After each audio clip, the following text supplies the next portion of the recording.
मेरे प्यारे दोस्तों, नमस्कार। फ्रेंड्स, दिल्ली के चुनाव संपन्न हो चुके हैं। दिल्ली के चुनाव के बारे में बहुत सारी खबरें आप पढ़ चुके हैं। तो खबरों की दृष्टि से अब बताने के लिए कुछ भी नहीं रह गया है, और सच पूछिए तो खबरों को जानने से भी कुछ नहीं होने वाला है। तब फिर आपका प्रश्न होगा, फिर इस विषय पर बात क्यों करने जा रहे हैं? जी हाँ, आज मैं इसी विषय पर बात करने जा रहा हूँ।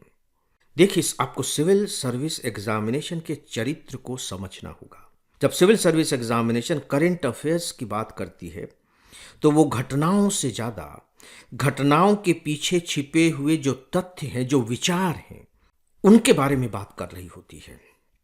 यानी कि दिल्ली में चुनाव हुए, यूपीएससी को इससे कोई सरोकार नहीं है कि किस पार्टी की जीत हुई, कौन सी पार्टी हारी, कितने सीटों से जीत हुई, किस पार्टी की सरकार बन रही है, सरकार बनने में क्या दिक्कतें आ रही हैं। इससे यूपीएससी का कोई लेना देना नहीं है। यूपीएससी का लेना देना यह है कि यदि दिल्ली के चुनाव से कोई राजनीतिक परिदृश्य इमर्ज हो रहा हो, राजनीतिक प्रश्न खड़े हो रहे हों, या ऑलरेडी हमारे सामने जो राजनीतिक प्रश्न हैं उनके कुछ समाधान मिल रहे हों, तो वे सिविल सर्विस एग्जामिनेशन की दृष्टि से महत्वपूर्ण हो जाएंगे। ये प्रश्न महत्वपूर्ण हो जाएंगे, और कुल मिलाकर यह कि दिल्ली का चुनाव महत्वपूर्ण हो जाएगा। आपने गौर किया होगा कि राज्यों के चुनाव बीच बीच में होते रहते हैं, लेकिन उन चुनावों की चर्चा मैं अपने डेली ऑडियो लेक्चर में नहीं करता हूं, क्योंकि यह जो मेरा डेली ऑडियो लेक्चर है, यह सिविल सर्विस एग्जामिनेशन की तैयारी कराने वाला लेक्चर है, न कि न्यूज़ बताने वाला। शायद अगर आप लंबे समय से सुन रहे होंगे तो इस अंतर को तो समझ चुके होंगे। तो दोस्तों, मैं आपसे बात करने जा रहा हूं कि ये जो दिल्ली के चुनाव हुए हैं, इनसे किस तरह के राजनीतिक प्रश्न उभरते हैं। आइए हम इस पर बात करते हैं। जो सबसे बड़ा प्रश्न उभर रहा है परीक्षा की दृष्टि से, देखिए, वह यह है कि इस बार दिल्ली के चुनाव में जो रेवड़िया बांटे जाने की जो नियति थी, या कह लीजिए जो राजनीतिक दलों की नीयत थी, उसने बिल्कुल इंतहा कर दी। मतलब उसने कमाल ही कर दिया। मुख्य रूप से तीन राजनीतिक दल थे। आप पार्टी जो सत्ता में थी, भारतीय जनता पार्टी, और कांग्रेस। एक पार्टी यदि कुछ देने की घोषणा करती थी कि हम महिलाओं को 1500 रुपए देंगे, तो दूसरी पार्टी का घोषणा पत्र आता था कि हम 2000 देंगे, और तीसरी पार्टी का घोषणा पत्र आ जाता था कि हम 2500 देंगे, हम उसको इतना देंगे, हम उसको इतना देंगे, हम उसको इतना देंगे, हम उसको इतना देंगे। इसको लेकर के बहुत से आर्टिकल्स लिखे गए, एडिटोरियल कमेंट्स भी आए, और सच पूछिए तो इस बार की घोषणाओं ने जो राजनीतिक विश्लेषक हैं, या यहाँ तक कि जो आम जनता है, उस तक को चिंतित कर दिया।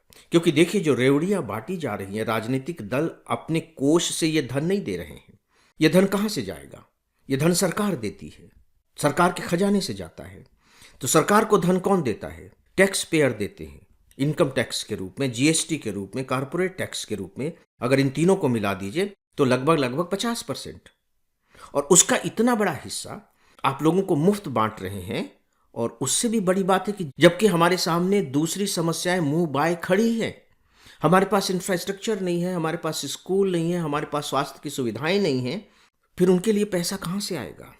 तो यह एक बहुत बड़ा प्रश्न खड़ा हो गया है पूरे देश के सामने कि जो हमारे आने वाले चुनाव होंगे, चाहे वो राज्यों के हों, चाहे वो संसद के हों, और यहां तक कि हो सकता है कि वो लोकल बॉडीज के क्यों ना हो, स्थानीय निकायों के क्यों ना हो, तो क्या सच में फ्री बी जिसे कहते हैं, रेवड़िया बांटे जाने का यह जो क्रम है, इसी तरह से फैलता चला जाएगा? क्या कभी इस बात पर विचार किया जा रहा है कि इस तरह से जब मुफ्त चीजें उपलब्ध कराई जाने लगेंगी, उसका समाज की चेतना पर क्या असर पड़ेगा? श्रम शक्ति पर उसका क्या प्रभाव पड़ेगा? नो डाउट कि जो जरूरतमंद हैं उनकी मदद की जानी चाहिए, और जो हाशिए पर हैं उन्हें मुख्य धारा में लाया जाना चाहिए। लेकिन क्या उसका जो आधार होता है, उसका जो तरीका होता है, वह केवल मुफ्त में वस्तुएं उपलब्ध करा दिया जाना होता है? याद रखिए, परीक्षा की दृष्टि से यह सबसे महत्वपूर्ण तथ्य है। फ्रेंड्स, आपके लिए एक उपयोगी सूचना, हमारा फुल ऑनलाइन कोर्स है जिससे ऑप्शनल सब्जेक्ट को छोड़कर हम प्री, मेंस और इंटरव्यू तक की पूरी तैयारी कराते हैं। इसके सभी 1000 घंटे के लेक्चर्स वेल एडिटेड और एनिमेटेड हैं। इसके जो 90% लेक्चर हैं मैंने तैयार किए हैं, और मैं स्पेशली बताना चाहूँगा कि हमने इसमें पढ़ाया नहीं है बल्कि समझाया है। आपको इसकी पूरी जानकारी हमारे मोबाइल ऐप और हमारी वेबसाइट पर मिल जाएगी। दूसरा जो इम्पोर्टेंट पॉइंट है वो है राजनीतिक प्रतिबद्धता और जनता की उसके प्रति प्रतिक्रिया। देखिए, जो आप पार्टी है ये भ्रष्टाचार के विरोध में अस्तित्व में आई थी। अन्ना हजारे जी ने लगभग 2011 के आसपास भ्रष्टाचार के विरोध में आंदोलन किया था, और ये जो आप पार्टी के जो संयोजक हैं और जो इससे पहले दिल्ली के मुख्यमंत्री भी रहे हैं केजरीवाल जी, जो इस बार अपना तक चुनाव हार गए, सोच करके देखिए, वे इसी की उपज है। उस समय वे बाकायदे एक एनजीओ चलाते थे, अनरजिस्टर्ड एनजीओ, जिसका नाम परिवर्तन था।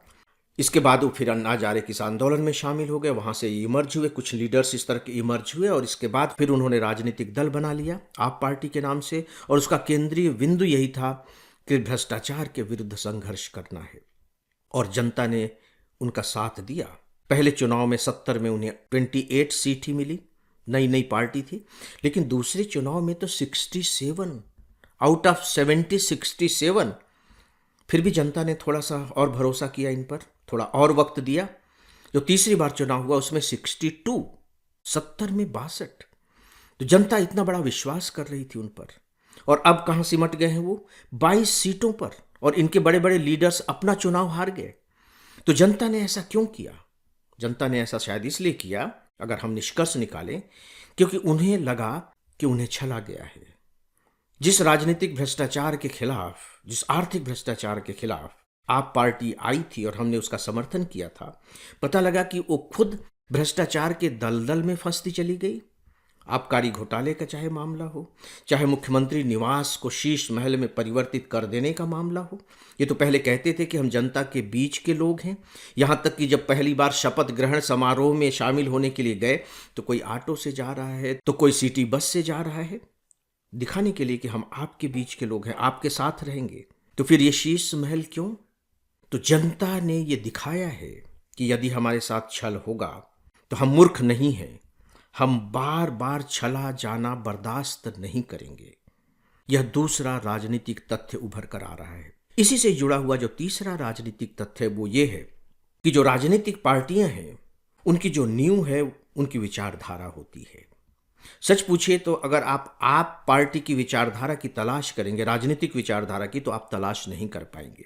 चूंकि इस विषय में मेरी थोड़ी एक्सपर्टीज भी है, बहुत लंबे समय से और बहुत नज़दीक से मैं राजनीतिक व्यवस्था को देख रहा हूं, तो थोड़ी अलग से इंटरेस्ट होने के साथ साथ मैं उन चीज़ों को पकड़ पाता हूं, सूक्ष्मताओं को, जो दूसरों को दिखाई नहीं देती।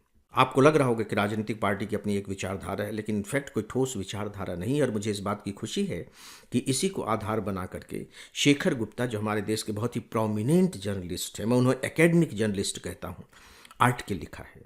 वो आर्टिकल मैं आप लोगों को प्रोवाइड कर रहा हूँ प्लेस क्लिपिंग्स के तहत, आप उसको पढ़िएगा।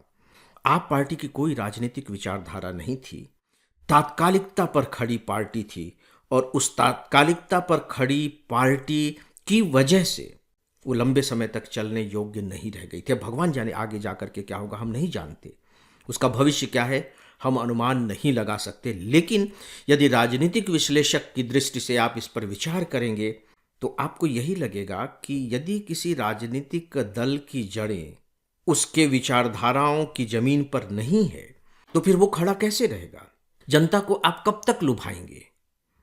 थोड़े समय तक के लिए लुभा लेंगे, और सच पूछिए तो आप पार्टी ने लुभाया और जनता उसकी ओर आकर्षित हो गई, लेकिन कब तक?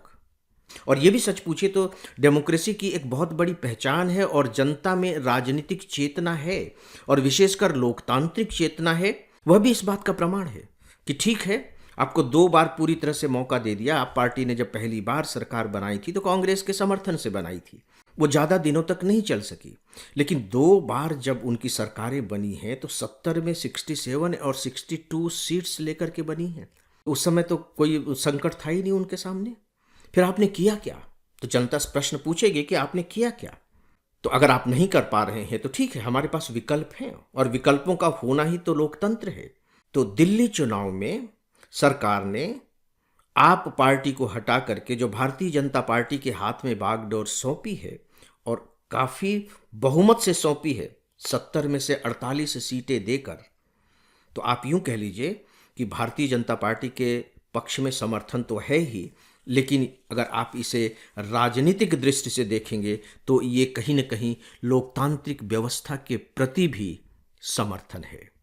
तो दोस्तों, ये कुछ मुद्दे हैं जो परीक्षा की दृष्टि से, सिविल सर्विस एग्जामिनेशन की दृष्टि से उभर रहे हैं। और जब आप अपने उत्तर लिखेंगे, स्पेशली मैं मेंस की बात कर रहा हूँ, या आप जब इंटरव्यू में अपीयर होंगे, तब आप जब इस दृष्टिकोण को लेकर के अपनी बातों को सामने रखेंगे, तो मुझे लगता है कि आपके जो उत्तर होंगे उनमें एक अलग ही किस्म की चमक आएगी। इस विषय पर फ्रेंड्स आज बस इतना ही। अब डेली ऑडियो लेक्चर को यहीं समाप्त करता हूँ। नमस्कार।